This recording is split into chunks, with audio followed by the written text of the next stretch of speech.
Good evening to members of the media. I think it's only proper to start by congratulating Esperance,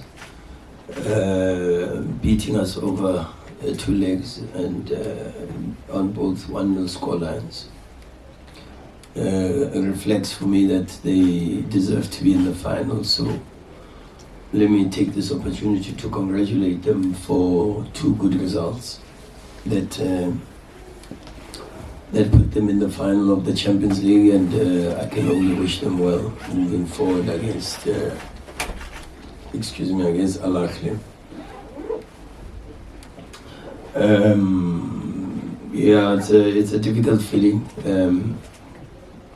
We've been talking about improving our performances to give ourselves a chance to win, and I just looked at even some of the data. Last time you asked me about data, and I looked at it today. I said, but I hope somebody's going to ask me about the data today, because I mean, it's if I felt that we dominated in Tunisia, I don't know what other narrative to use today. But these type of games are, and I said to the players that these type of games are about margins. And I knew, and we all knew, through the analysis and the work that we did, that the goal from either side would either come from a moment of brilliance in and around the opposition box or a mistake. And in both legs we committed 2 very, very big mistakes. In Tunisia it came from a throw-in. We didn't overload, and then they found the circulation and they made the run from deep. After the striker pulled out to the centre back, and it is a movement that we knew. Last night I spent some time, and Mario Masha was reminding me, because I spent some time watching their game against Etoile, and they created 3 or 4 chances similar to the goal that they scored today, actually. And this morning when we were doing the pre-match talk, I showed the clips, but this is football, you know. Then they get a goal kick, and we then go on and consider a very, very soft goal. But we tried our best against a very experienced team in this competition, and now it's just time for me to stick very close to the players, because they are the ones that got us this far, and they are the ones that have helped us to be the team that we are. And I think more than anything, it's time to make them feel how loved they are, and stick as close to them as we possibly can. Thank you, Coach. Colleagues, it's your opportunity to ask questions. Your name and publication, please. There's a hand there.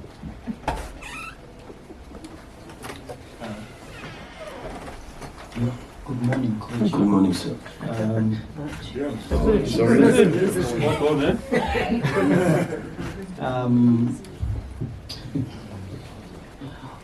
I mean, in a situation of Mother Nature, it's one, of course, that we can't predict. But in a game where you have that momentum and you are going, how much, especially today's part, played in sort of dampening that run that you had, and how do you sort of click the switch back on, or how did you sort of click the switch back on for a play, especially to the players, especially in a match like this with high rank? Yeah, the most important thing when you play against the North Africans is ball in playtime. And when it's a 45-minute half, you've got a bit more of an extensive ball in playtime, or greater chance to have a more extensive ball in playtime. And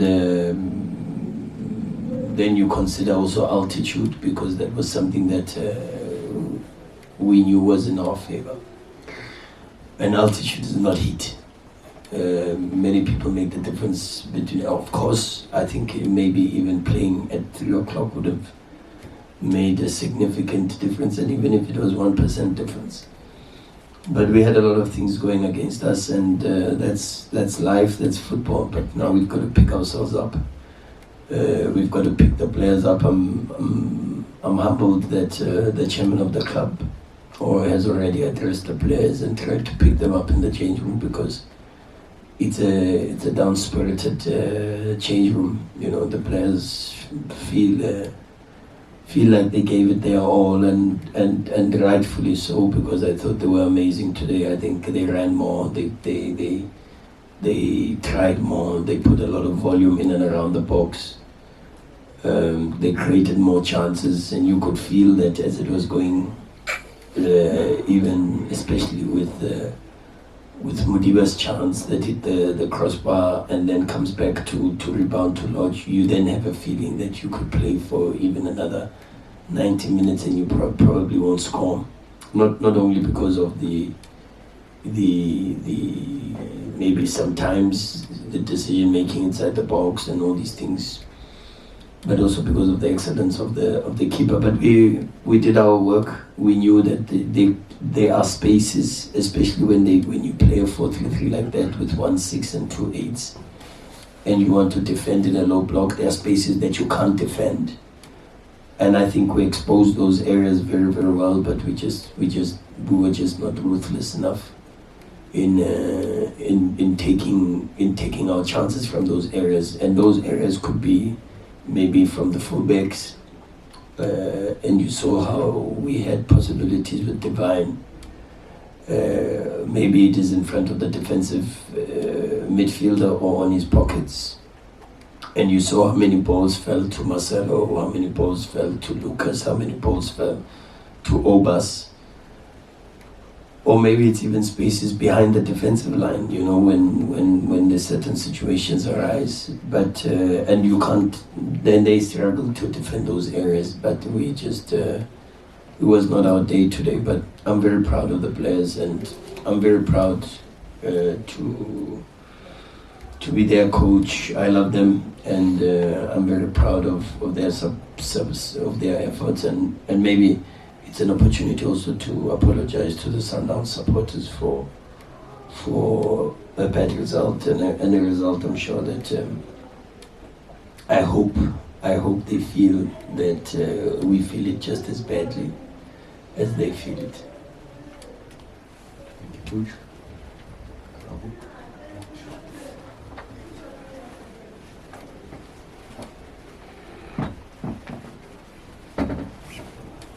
Good evening, Coach. Good evening, sir. Fun luck in the result. Thank you. I think obviously, you know, there will be a post-mortem of this football match. Oh, yeah. You know, you look at your bench, it looks like it was also very strong. I mean, a man that really likes to dance and glance in these type of situations, Tembazwan. Is there any particular reason why you start on the bench? Tembingo Silot, you know, there's been a flashes of him over the last couple of weeks. Is there any particular reason why you started both of them on the bench, or it's just tactical? And did you speak to them in regards to making that decision? Oh yes, I speak. One of the most important things about what I've learned from some of the many or maybe little discussions and things that I read is how important communication is, you know. And I speak to the players a lot. So I did speak to Lodge, I spoke to Mshishi, but I also spoke to Bongani Zungu because he also has just come back. I speak to Tashrik because Tash played well and scored a goal last game, but he's been struggling with a stomach bug. I spoke to Tapelo Moreno, who I thought even when he came on was very good today. He was good in the last game as well. Modiba also has been playing well for us, so I had to speak to him. But I speak to them. I talk as much as I possibly can.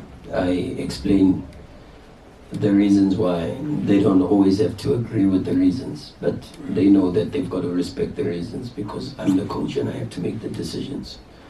And sometimes I'm right and sometimes I'm wrong. And unfortunately, in this game of football, it's the result that determines whether you are right or wrong. And in this moment, because we lost and we are out of the Champions League, well, I was wrong, and I put up my hand and I say I was wrong, and therefore I take full responsibility for it. And it's something that I have to shoulder as the leader. I can't hide, no chance, and of course face the scrutiny, the negative reactions that will come after, and that's only normal because of the nature of this business. So yeah, that's just that. Good morning, Coach. Good morning, sir. Coach, I mean, obviously, I'm not privy to, knowing how you feel deep inside, but, I just want to take you back to 11 months ago. We were here and after we did, and, at that particular time, you looked very, very distraught, and, but now you cut a little bit of a different demeanor. I think it always profound disappointment, but you are handling it very well in terms of the way you look. You don't look like that time.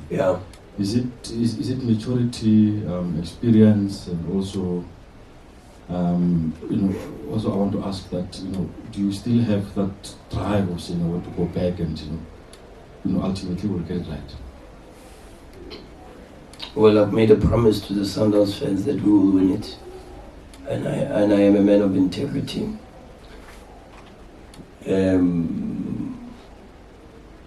I want to be at this club. That's why I signed a 4-year contract, even though and people may think that, okay, but even though I had bigger clubs in that stature making offers, and I chose that I want to stay at Sundowns. I didn't choose that because I was emotional. I chose that after a lot of deliberations with my family, with the club, with the Motsepe family, and also with the players. And so my intentions are to be here and to try to do my best every single day to deliver the Champions League trophy. But of course, football is a game that is business and result orientated, and I don't make those decisions about which coach stays or which coach goes. But while I'm here, the club will know that I will give 150%, and if 150% is not good enough like today, I will give 200% the next time. Is it experience or is it maturity? I don't know what it is. But I also have an understanding that this game of football can be very cruel. I've experienced it before. I've been through a lot of failures in my life. That's why I appreciate success, no matter how small it may be. Because I know I'm not guaranteed to succeed because I've failed so many times.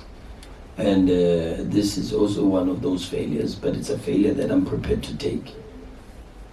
And one of the things that I think South African football forgets, which sometimes South African football remembers only when it suits them, is that I'm only 37 years old, and that I am only on my first year as the head coach of Mamelodi Sundowns. But I've been here as a co-coach now for 3 years. And if you count those 3 years as a co-head coach, we've won how many league titles? We've won the Nedbank Cup. We've won the MTN 8. We've won a continental trophy. And so when I look at my tenure, in my return to Sundowns, I myself feel very proud and privileged that I could contribute to this football club. But as I said, it's part of the process, and I'm here to serve. Like many of us in the technical team, we do everything that we can to try to help the club. But at the end, for sure, there needs to be a leader, and the leader is in front in bad moments especially. And he can take the back seat in the good moments, but in the bad moments I've got to be in front, and I've got to take responsibility and shoulder the blame for the Champions League exit. Sure. I to be the person that compares Europe to Africa and everything, but you well versed. You watched a lot of Sure. football. There's been many times where world-class coaches lose their job because of this Champions League. Yukong isn't of that. Does that cross your mind that potentially, because this is the ultimate objective of the club, that could be possible? And silver lining in the Club World Cup, that probably changes the landscape of Mamelodi Sundowns because of what that means for the 4 African sides that go there. Does losing my job cross my mind? Yes. It crosses my mind every day. Every day. I have to prove myself worthy to be the coach of Mamelodi Sundowns every single day. But in responding to your question, I can say to you 2 things. One is, I feel the support of the players. I feel the support of the family that runs this football club. I feel the support of senior management. And that's important. I feel the support of the staunch Sundowns fans who realize where this club is as compared to where this club used to be, and the difficulties that they have gone through with this club, and how much it means to them to continue to win and to be respected on the African continent, whereas in the past many teams would come here and would think, oh, it's easy to play against. And I remember Sundowns losing 5-0 in a knockout stage of the Champions League. And gone are those days. Teams don't play against Sundowns, whether home or away, and play open. And this is something that shows how much we've grown as a team and how big we've become. And I'm proud that today we could even try different things. We could go to the sides more. We could try the double underlap. We could try to put balls in the box. We could try the diagonal dodge. We could try finding the space in the 10s. So I'm happy we could try a lot of different things, today, and that shows that I'm not so stuck in my ways. I'm prepared to do whatever it takes to try to help this team to win. Whether that's recognized and appreciated is not up to me. What is up to me is to give everything that I can. But I'm also going to take you to a situation that happened in not so long ago, now in European football. A couple of months ago, Nagelsmann was the youngest coach, one of the youngest coaches to ever coach a big club like Bayern Munich. At that time, they were still in the running for 3 competitions. They were in the running for the league. They were in the running for the Champions League, which they still are. And they were only 2 points, if I'm not mistaken, from Dortmund, if I'm not, and the eventual winners, which were crowned, were probably 17th or 18th at that time, but somewhere there when Xabi Alonso was appointed. And all of a sudden, Thomas Tuchel became available. And the name, and not the work of Nagelsmann, interested Bayern Munich. And they went to say, oh, okay, let's change and get Thomas Tuchel in. A few months later, the league title is gone. They are out of the competition, and the league title is very important in Germany for Bayern. They are out of the cup, and now they've got the Champions League, which they beat Arsenal in.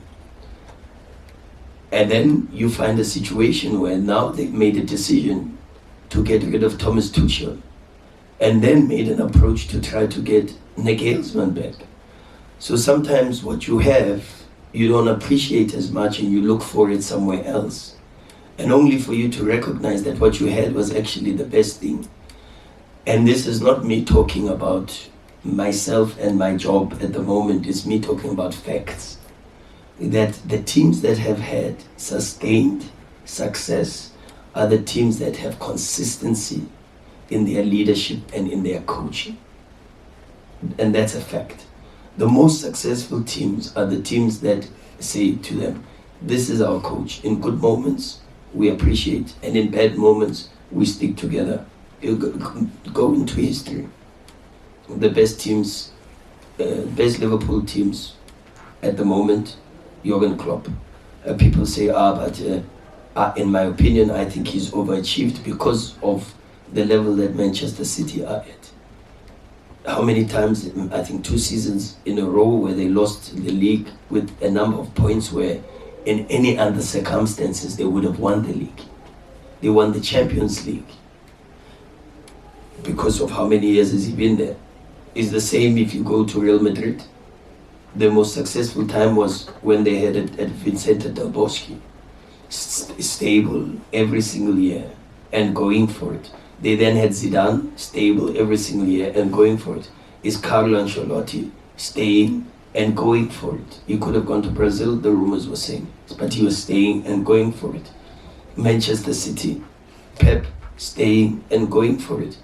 You go to Man United, how many coaches in the last few years? Very difficult. You go to PSG with all the resources that they put in, how many coaches? Very difficult. You go to Chelsea with all the resources that they have, how many coaches? Tuchel, Potter. So it's not me. It's about the job that we do, and that's that. But the reality of this job is that the moment you come in is the moment you prepare to go out. And that's the reality of the job of being a football coach. Yes, coach. Yeah. Back to African football. Sure. Hard luck on the result, coach. Yeah. Yes. In the quarterfinals, we saw a split that was unusual from what we've seen. 6-2 sub-Saharan African teams and just 2 North African teams, and we thought something is changing. For the 8th season running, it's an all-African final.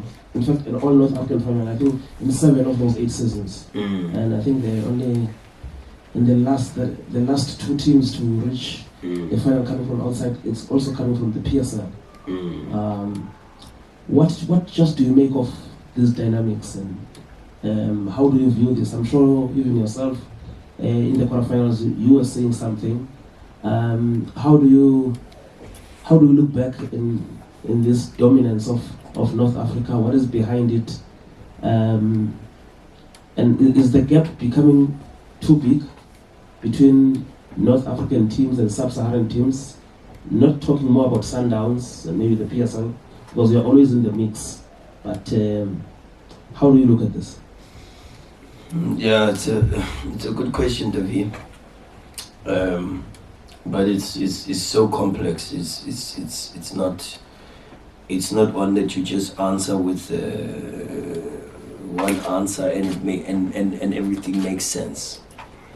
You first have to accept the profile of the competition, and the profile of the competition means that you play home and away.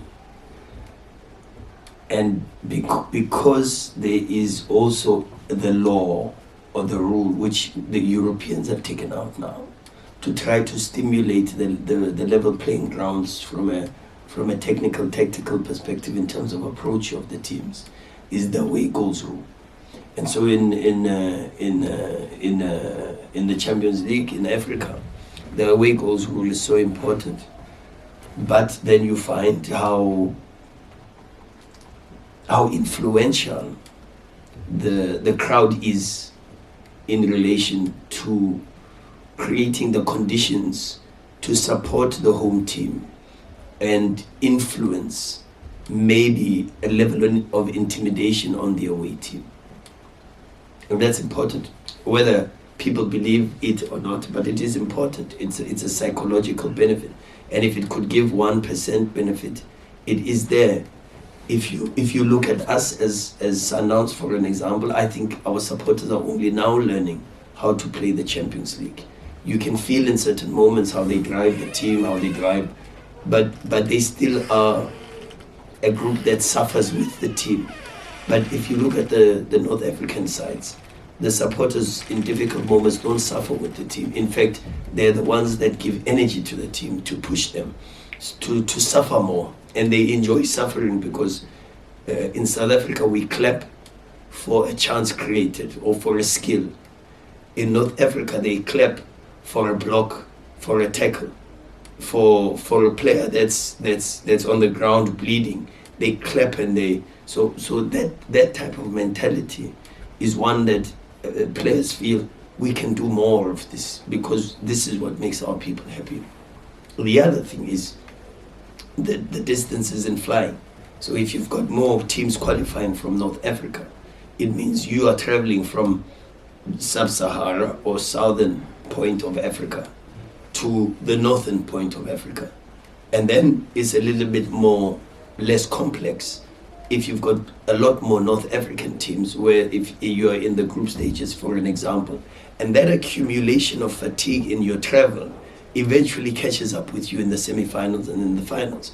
Because in the group, you might have, out of 4 teams, you might have 2 teams from North Africa. That means that you don't have in your group, for our group, for an example, who did we have? We had Mazembe. That's a bit of a stretch to travel. We had Pyramids. That's a bit of a stretch to travel. But I'm talking about these things because these are things that, unlike Europe, for an example, to go from Germany to London is probably 2 hours, maybe 2.5 hours, maybe, or sometimes even less, depending on the mode of transport. That is affected with the fact that sometimes even our schedule and our calendar doesn't go together. It's difficult to try to manage the season where you've got the objective of trying to play a league game, and we were the only side left in the last 4 that had a league game midweek, and no one else had midweek games. Al Ahly, I think, have played only 7 domestic games in their league, only 7. The rest is postponement, so they have time to prepare for the games in the Champions League. There are so many dynamics, and then you've got experience of not just playing for your club in these type of games and games of consequence, but also playing for your national team, and your national team doing well and getting into the semi-finals and the finals with the players that are coming from Mamelodi Sundowns and or from Al Ahly, for an example. But if I look at the tide, I can only go to AFCON. First, I go to AFCON and I say in the last 4, we had South Africa, we had Ivory Coast, we had Nigeria, and I think we had Congo. We had no North African side. I look at the Champions League and I say in the Champions League we had 2 North African sides. We had a team from Congo and we had a team from South Africa. Now there's, in the 2 big competitions on the continent, there's a South African and there's a Congolese. So if you ask me whether or not the gap is closing or widening, I would say based on the results and what I see in the immediate, is that there is possibilities that we are closing the gap. But it is a big gap because there's football heritage. There's years and years and years of doing this thing. And the more you do something, it's like life. The more you do something, the more skilled you are at doing it. And you know what works and what doesn't work. And at times, this is what we are trying to get through, to say what works in the Champions League, what doesn't work in the Champions League. And that's not only about the tactics, that's about the preparation, that's about the choice of time, what time do you play, the pitch, it's about how hotels do you stay in. And that's why we've got an advanced group that's over the years trying to find solutions to say where we are. So it's a very broad question, which has a lot more to do than the tactics itself. And a lot of people will talk about the tactics and the dark arts and sitting back and that. I don't want, unfortunately, I am the type of human being that grew up in a family where my family produced a Jomo Sono and my family produced a KK Sono, for an example. So that's how I feel football. I feel football from an offensive sense. In the township, when we played football, the players that were admired the most were not players like myself who played at centre back and just were defending. The guys that were fought for, Maslali Challenge 5-a-side, were actually the guys that could make the difference offensively. dribble 2 or 3 players and make something happen. And so for me, football is a game that I feel needs to be played in a certain way to evoke certain emotions. And when I watch it, I ask myself, would my late grandfather, Skarasono, watching that game, would he be proud to see a team that I coach play the way it plays? Would I be proud if I was sitting on top to see a team that I support, because I am a Sundowns supporter, play the way it plays? And that's the first thing that I always ask myself. And so maybe that is the question, is that enough to win you the Champions League? And so far, clearly, it's not enough. Take the last question. Thank you for that. Thank you for that. Shell cans. I'd rather forfeit it. No, go. I think we should go, Titi. You come from far. Coach, commiserations to you and the Sure, team. thank you. Mine is simple. Where do we keep missing it? I'm saying we because we've had a Kaizer Chiefs going to the final and losing it. We've had Pirates as well going through that. Ever since Southern Africa has only 2 stars. I mean, even for Sundowns currently, you've come close quite a few times. And where do we keep losing it as the Southern Hemisphere? I don't know. I wish I knew. If I knew, Titi, we would be in the final. I really don't know. And it's okay not to have all the answers. I spent together, in fact, I must say, we spent a lot of time, Coach Michael and I, talking to analysts of Tottenham, talking to analysts of Liverpool, and asking, how do you break down a reinforced block? And fortunately, they gave us so much information, clips, ideas, notes, presentations that they have made to their teams when they play Crystal Palace and they play against West Brom, and some of the tactical concepts they try to develop. And that's what I can tell you, is that when I don't know anything, I invest time to try to find. I surround myself with probably people who are even smarter than myself, who can give me ideas and solutions. And I can't talk about Chiefs, I can't talk about Pirates, and I can't really talk about Sundowns over the last few years. I can talk about where we are. And I can say I'm very proud of this group to do what they've done, to be so close all the time. But it's football, you know. Good sometimes is not good enough. And people expect you to have all the answers. But it's okay to sit and say, I actually don't know. When I read the books of people like Warren Buffett, Steve Jobs, they've gone into meetings and they've been asked, how do we improve the product? And they've said, I don't know. And these are the most successful business people in the world. So I don't know where we miss it. It could be luck. I think today we were very unlucky. But sometimes even when you're unlucky, you also have bad luck, because we also concede such a soft goal. And as I said to you, you need luck in this competition. You really need luck in this competition, because before they went to go score, we had 2 very good chances to score, and then from absolutely nothing, a goal, a kick from the keeper into our half, goes into the back of the net. But that's football, isn't it? Thank you, Coach. We'll squeeze in the last one there. Kent. Thanks, T. Coach, Sure, Kent. it's obviously not easy to. You're still in a whirlwind of Emotions. And disappointment. Yeah.